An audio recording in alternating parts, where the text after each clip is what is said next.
चलो स्टार्ट कर लिखो। Force between two parallel infinite current carrying wire. Force between two infinite current carrying wire.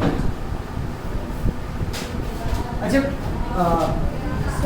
हमने अब तक जो चैप्टर में पढ़ा है उसके लिए एक बार फिर से जल्दी से देखते हैं क्या क्या आपका था। क्या क्या था? सबसे पहले आपका क्या था? Mu naught I real sine theta 4 pi r dl cross r, r cross dl, dl cross r, और dl in the direction of I. अच्छा, इसके बाद आपने करा था वायर के लिए फाइनाइट वायर के लिए mu naught I by 4 pi D finite wire के लिए sine theta 1 plus sine theta 2। फिर इसकी दो कंडीशन दिए थे आपने, एक सेमी इनफाइनाइट और एक इनफाइनाइट के लिए तो आपको याद होना चाहिए कि सेमी इनफाइनाइट के लिए जो था वो क्या था? Mu naught I upon 4 pi D में इसमें थीटा 1 कितना होता था 90 और थीटा 2 कितना होता था 0। तो ये किसके लिए था आपके लिए? Semi infinite wire. अच्छा, और इनफाइनाइट वायर के लिए क्या था आपका भी? वो mu naught I 2 pi D, mu naught I upon 2 pi D. ये किसके लिए था आपके लिए? Infinite wire. अच्छा, इनफाइनाइट वायर के बाद आपने किसके लिए किया था? सर्कल। तो सर्कल के सेंटर पे कितना था भी? म्यू नॉट आई बाई 2 है, म्यू नॉट आई बाई, अगर रेडियस आर है तो 2r, और अगर लेंथ है तो और अगर रेडियस ए है किसी के बुक में तो mu naught I upon 2a। 2 है। हाँ अब इसके बाद क्या किया था आपने? इसके क्या कहते हैं, आर्क की वजह से। हाँ आर्क का याद होगा ना कुछ आपको? ये भूल गए? Mu naught I by A Q, वो तो होता है थीटा बस ठीक मल्टीप्लाई है ना? इसके लिए मैंने तरीका क्या बनाया था कि सर्कल पूरा थीटा बनाता है 2 पाई। हाँ तो 2 पाई जो है भाई, सर्कल तो पूरा बनाता है ना आपका 2 पाई का एंगल। तो अगर हम यहाँ पे बात करें तो 2 पाई की वजह से, पूरे की वजह से, किसकी वजह से? पूरे की वजह से, पूरे की वजह से जो बनता है वो कितना बनता है? Mu naught I by 2r। तो एक की वजह से कितना बनेगा? Mu naught I upon 4 pi R. तो इस थीटा एंगल की वजह से कितना बनेगा? Mu naught I by 4 pi R into theta. तो ये फॉर्मूला था। थीटा रेडियस और लेंथ ऑफ आर में आप क्या जानते हैं? रिलेशन जानते हैं कि L इक्वल्स टू किसके होता है? r थीटा के। तो यहाँ से आप थीटा की वैल्यू L बाई आर भी यहाँ पे क्या कर सकते हैं? सब्स्टिट्यूट कर सकते हैं। तो magnetic field due to r की वजह से जो फॉर्मूला आ जाएगा वो आ जाएगा म्यू नॉट आई अपॉन 4 पाई, इसकी जगह L बाई आर पुट करेंगे तो L बाई कितना? r square. ये जो मैग्नेटिक फील्ड आया ये थीटा के टर्म्स में आया, और ये वाला जो है ये आर्क और लेंथ की टर्म्स में आया। ये भाई थीटा और आर की टर्म्स में आया, ये एल और आर की टर्म्स में आया। ये किसकी वजह से था? हमारा आर की वजह से। उसके बाद आपने क्या किया था जल्दी बताएं? एक्सिस पे निकाला था। एक्सिस पे कितना आया था? Mu naught I by mu naught I A square upon में 2a square plus x square by 2। तो रेडियस आपने आर ली, डिस्टेंस आपने एक्स लिया। तो यहाँ पे जो मैग्नेटिक फील्ड बन रहा था वो कितना बन रहा था? Mu naught I by mu naught I R square upon 2 R square plus X square की पावर कितनी? 3/2। इसमें जब हम सेंटर पे पुट कर देते थे तो 0x, तो यही वाला फॉर्मूला हमारा आ जाता है। अच्छा, इसके बाद क्या किया था? फोर्स। अरे याद है, ये भूल गए हो तो चैप्टर का एक बार ले लेना ना क्या क्या हुआ इस चैप्टर में। फोर्स के लिए क्या था कि अगर किसी मैग्नेटिक फील्ड में किसी चार्ज पार्टिकल को v वेलोसिटी से क्या किया जाए? मूव करवाया जाए, तो उस पर फोर्स लगता है। वो फोर्स का फॉर्मूला होता है QVB sin थीटा। इसमें हमने ये देखा था कि अगर ये force v is the theta is the angle between v and b। q तो स्केलर है तो v क्रॉस b इसको लिखते हैं। अच्छा, अगर थीटा 0, इसका मतलब हुआ कि v is parallel to b, और v इज पैरेलल और 180 ले लेंगे तो एंटी पैरेलल। अब उस केस में क्या होगा कि अगर हम देखें तो उस पर फोर्स कितना लगेगा? जीरो।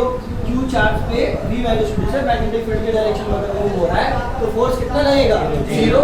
और अगर फोर्स जीरो है, फोर्स क्या है? जीरो, तो इसका मोशन कैसा होगा? Straight line, uniform motion, straight line. तो यहाँ पे आपने देखा था यूनिफॉर्म मोशन था, straight line, uniform straight line motion.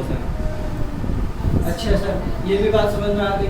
अच्छा, इसके बाद क्या करा था आपने सर? इसके बाद हमने करा था कि मैग्नेटिक फील्ड के अगर वेलोसिटी अगर वो परपेंडिकुलर है, यानी कि थीटा 90 बने, तो स्पेशल केस था वो भी है। जब थीटा आपने कितना ले लिया? 90 डिग्री, तो उस टाइम पे अगर हम ये क्यू चार्ज मानते हैं, v वेलोसिटी मानते हैं, तो यहाँ पे हमें दिख रहा है क्यू क्रॉस b करेंगे तो फोर्स इधर आ जाएगा, अपवर्ड डायरेक्शन में आ जाएगा। अगर फोर्स अपवर्ड डायरेक्शन में आ रहा है तो ये इस तरीके से क्या बनाएगा? आपका सर्कल बनाएगा। दिस इज द सर्कल जिसकी रेडियस कितनी रहेगी आपकी? r। और ये जो मोशन होगा यहाँ पे, और force is always perpendicular to the velocity. हमेशा ये जो फोर्स लगता है ये वेलोसिटी का क्या रहता है? परपेंडिकुलर रहता है। तो अगर ये हमेशा वेलोसिटी के परपेंडिकुलर है, यहाँ बैठ जाए, ठीक है, स्टार्ट करें कर दिया। तो यहाँ पे ये जो फोर्स है मैग्नेटिक, वो कैसा रहेगा? Perpendicular to the velocity.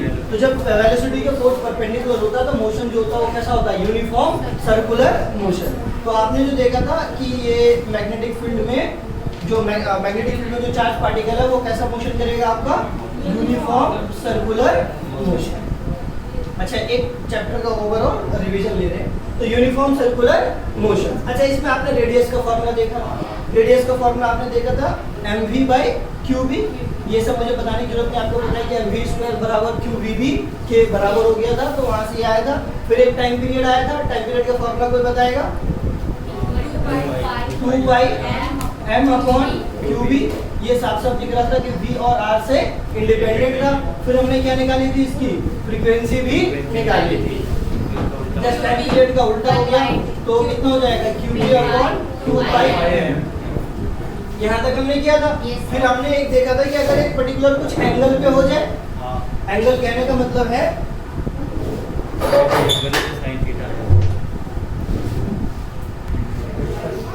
अब इसको एक बार आप देख लो जल्दी से। मैं इधर वाला बोर्ड जस्ट ये याद ही होना चाहिए भाई, लास्ट तक कम से कम 12th पास आउट होने तक तो आपको याद रखना पड़ेगा। और इसके क्वेश्चंस भी आपको लगाने। फिर इसके बाद क्या था? ये अगर आप किसी पर्टिकुलर एंगल पे क्यू चार्ज को v वेलोसिटी से भेजते हैं तो इसके आपने दो कंपोनेंट लिए थे और इसका मोशन जो था वो कैसा था? Helical motion. तो यहाँ पे हर जगह जहाँ पे भी mv/qb आता था वहाँ पे कंपोनेंट कौन सा जाता था? परपेंडिकुलर वाला, तो v sin थीटा हो जाता था। अब इस तरह से टाइम पीरियड निकालेंगे तो वो कितना हो जाएगा? 2/m/qb। क्योंकि सर ये v और r से इंडिपेंडेंट था, इसलिए इसमें sin थीटा का कोई फर्क नहीं पड़ेगा, रेडियस नहीं आएगा। और f की अगर हम बात करें तो फोर्स नहीं है, हाँ, तो फ्रीक्वेंसी यहाँ पे qb/2πm ये भी किया था हमने। अच्छा, इसके बाद एक बीच में थोड़ा बहुत चीज छूट गया। क्या छूट गया भाई? सोलेनॉइड की वजह से मैग्नेटिक फील्ड था, एम्पियर सर्किट का लॉ था, है ना। सोलेनॉइड की वजह से जो मैग्नेटिक फील्ड था I करंट, तो B इक्वल्स टू क्या था आपका?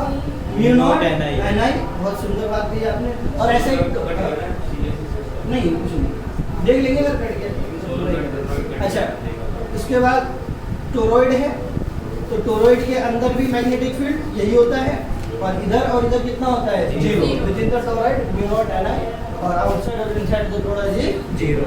अच्छा, एम्पियर सर्किट लॉ भी याद ही होगा, B dot dn is equal to μ0 I। अच्छा जी, और क्या था इस चैप्टर में? फोर्स हो गया, ये हो गया। पिछली क्लास में क्या हुआ था?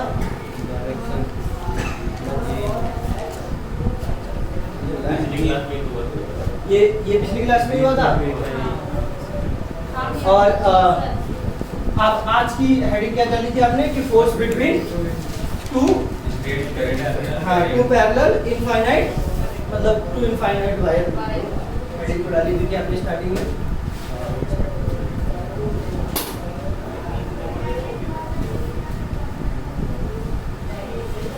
तो दो इनफाइनाइट वायर हैं। इनफाइनाइट का मतलब इनफाइनाइट भी नहीं होता, आपको पता है।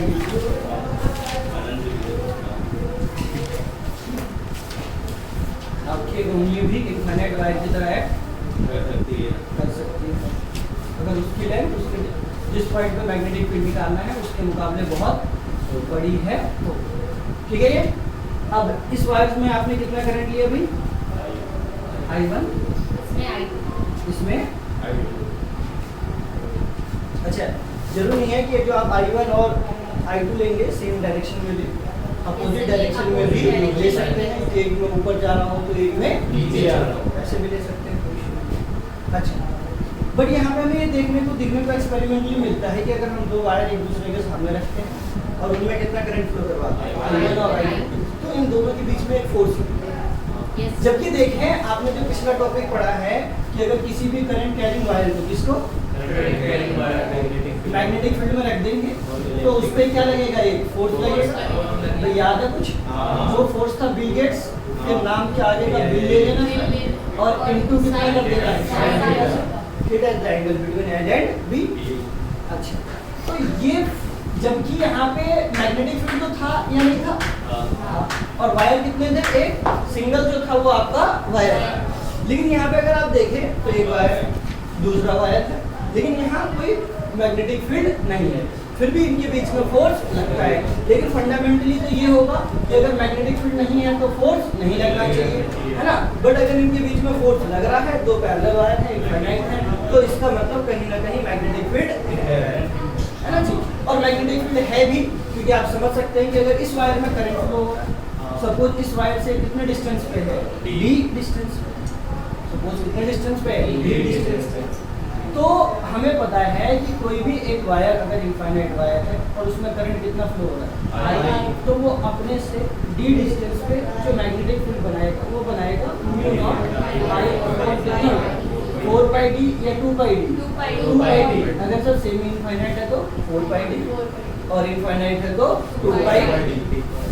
इसका मतलब ध्यान से समझेंगे आप, जब इस वायर में करंट कितना फ्लो हो रहा है I1, तो इस I1 की वजह से यहाँ पे क्या बन रहा है? Magnetic field. उस मैग्नेटिक फील्ड की जो डायरेक्शन है वो आप कैसे निकालेंगे? कैसे? जिधर थंब आ गया वो डायरेक्शन हो जाती है किसकी? मैग्नेटिक फील्ड की। Current in the direction of thumb, मतलब थंब की डायरेक्शन में करंट जिस पॉइंट पे निकालना है फोर्थ फिंगर, और जिधर आ गया धक्का उधर मैग्नेटिक फील्ड। तो यहाँ पे साफ साफ दिख रहा है किधर की तरफ आ रहा है, तो इसकी वजह से इसकी जो डी डिस्टेंस मैग्नेटिक फील्ड बनेगा उसकी डायरेक्शन किधर होगी? तो यहाँ पे ये जो वायर आपका रखा हुआ है जिसमें करंट कितना फ्लो हो रहा है I2, वो अपने आप को एक मैग्नेटिक फील्ड में पाता है या नहीं पाता है? और इस मैग्नेटिक फील्ड का जो मैग्नीट्यूड है वो किसके बराबर होगा? Mu naught I1 by 2 pi mu naught I upon 2 pi d। अगर आपकी बुक में r डिस्टेंस लिया गया है तो म्यू नॉट I अपॉन 2 पाई ले रहे हैं। अच्छा, अब हम ये जानते हैं कि अगर ये करंट कैरिंग ये करंट कैरिंग कि पर्टिकुलर किसी एल लेंथ, क्योंकि है तो इनफाइनाइट वायर, है क्या इनफाइनाइट वायर, मैंने कोई पर्टिकुलर लेंथ ले लिया है, पर्टिकुलर लेंथ पे फोर्स निकाल रहा हूँ, पूरे वायर पे नहीं, इस पे पर्टिकुलर लेंथ पे, पर्टिकुलर लेंथ पे अगर मैं कुछ फोर्स निकाल रहा हूँ तो फोर्स का फॉर्मूला भी आपको लोग थोड़ा दूर पहले बोला है। यहाँ पे साफ साफ दिख रहा है कि L in the direction of I और V के बीच का एंगल जो है वो कितने डिग्री है? 90 डिग्री। भाई I किधर है? ऊपर, V किधर है? तो I की डायरेक्शन में किसको ले लेंगे? L। सो तो L क्रॉस V करेंगे 90 बन जाएगा और फोर्स किधर आ जाएगा? इस पे, इस डायरेक्शन में। भाई इसको L क्रॉस V तो करोगे, भाई F is equals to I की सबका कौन है? L क्रॉस B करेंगे तो चारों उंगलियों किधर रखेंगे? L में, तो B में लेके जाएंगे, जिधर हम उठा गया वो फोर्स लगेगा। तो फोर्स की डायरेक्शन मुझे साफ साफ दिख रही है किस डायरेक्शन में। अच्छा, कौन से वायर पे लगा है? दूसरे पे। किसकी वजह से लगा है? पहले वाले की वजह से। तो सपोज इसका नाम मैंने दे दिया F21, दूसरे वाले पे लगा है किसकी वजह से? पहले की, है ना। विद रिस्पेक्ट टू वाली बात हो गई ना।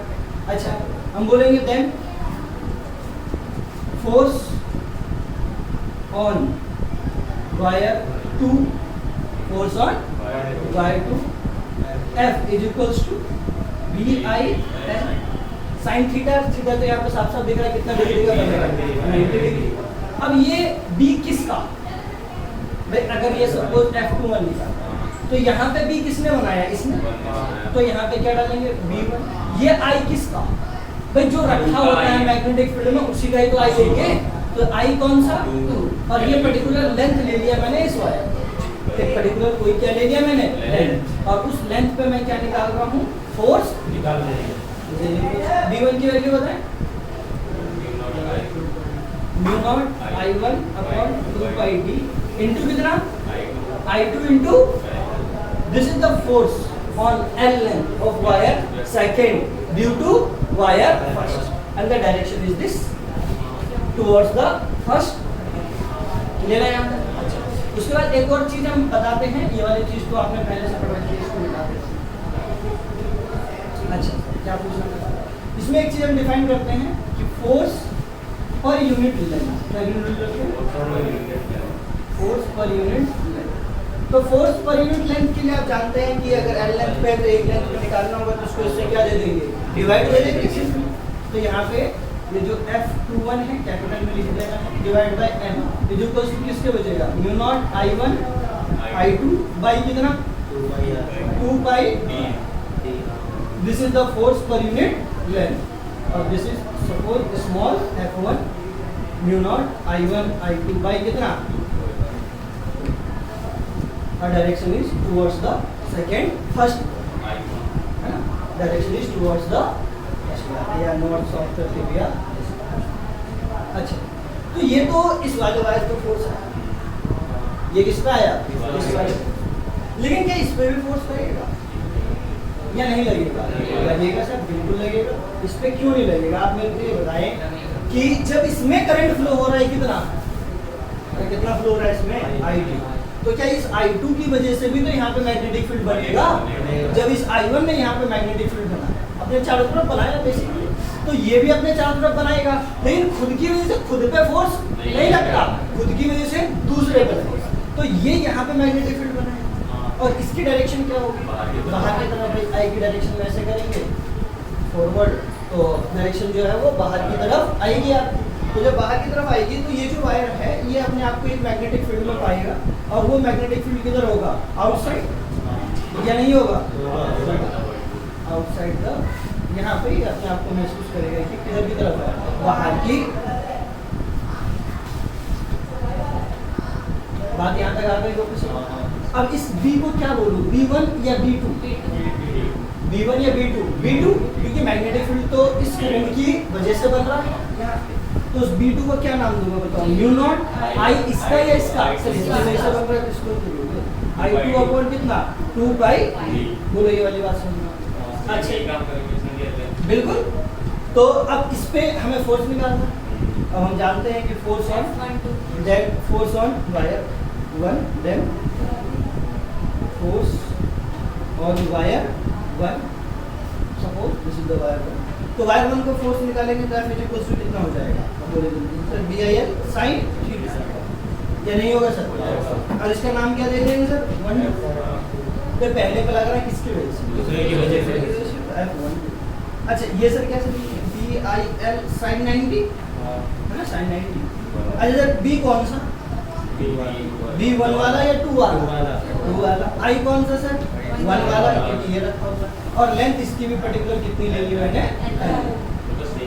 तो यहाँ पे जो फोर्स आएगा F12, वो अगर B2 की वैल्यू यहाँ से पुट करें तो वो कितनी है, म्यू नॉट I2 बाई 2 पाई, और इनटू कितना I1 इनटू, यहाँ से अगर फोर्स पर यूनिट क्या निकाला जाए, लेंथ निकाला जाए, फोर्स पर यूनिट लेंथ। अच्छा, फोर्स पर यूनिट लेंथ निकालने का अपने फायदे, अगर एक लेंथ में पता चल गया तो फिर कितनी बड़ी भी वायर हो हमें पता चल जाएगा। अब ये उसको लेंगे F12 बाई कितना, this is equals to mu naught I1 I2 by 2 pi, यहाँ तक बात। और इसको स्मॉल f12 दे देना, या नहीं दे सकते? दे सकते हैं। तो क्या ये जो दोनों फोर्स आए वो सेम आए या अलग अलग? सेम आए सर। भाई ये जितना इस पे फोर्स लगा रहा है वो भी इतना ही इस पे क्या लगा रहा है? फोर्स लगा रहा है। अब बताओ इसकी फोर्स की डायरेक्शन। तो फोर्स की डायरेक्शन क्या होती है? L cross B. तो एल ऐसे रखेंगे, ऊपर की तरफ है ना एल, बी ऐसे कर दोगे तो एल क्रॉस बी किधर आ गया? इस डायरेक्शन में आ गया। तो इसका मतलब यहाँ पे जो फोर्स है वो कौन सा लगेगा बेटा? F12 force per unit. अब बताओ इन वायर के बीच में क्या होगा? अट्रैक्शन होगा या रिपल्शन? रिपल्सन। अरे भाई पागल हो गए, ये इसको इधर खींच रहा है, ये इसको इधर खींच रहा है, वो इसको इधर खींच रहा है, ये इसको इधर खींच रहा है, तो अट्रैक्शन होगा या रिपल्शन होगा? ये देखो सही, ये चाहता है कि ये इधर आ जाए तो ये इधर आएगा, और ये चाहता है कि ये इधर आ जाए, तो अट्रैक्शन हो रहा है या रिपल्शन हो रहा है? अट्रैक्शन। तो अगर करंट सेम डायरेक्शन में है दोनों वायर में तो क्या होगा? अट्रैक्शन। और अगर एक में अलग है और एक में अलग डायरेक्शन में तो क्या होगा फिर? अच्छा, अट्रैक्शन की वजह से क्या होगा कि ये वायर बिल्कुल सीधा नहीं रहता है ना, थोड़ा सा क्या हो जाएगा? हल्का सा टेढ़ा हो जाएगा। तो ये हल्का सा इस तरीके से आपको कुछ क्या होगा? दिखाई देगा, मतलब मुड़ता हुआ हल्का सा, थोड़ा सा इसमें टेंशन जो है वो जरूर आएगा। और अगर ये किसी से जुड़ा हुआ है तो इस तरीके से हल्का सा होगा, शायद ये आपको पता भी ना चले लेकिन होगा। और ये भी कुछ इस तरीके से होगा, अपने स्टेबल पोजीशन से थोड़ा सा आगे की तरफ क्या होगा? शिफ्ट हो जाएगा। बात समझ में आ रही है नहीं आ रही? तो इन दोनों पे एक फोर्स लगता है और हमें ये पता भी होना चाहिए। यहाँ पे नोट करें, फिर आगे इसके बारे में एप्लीकेशन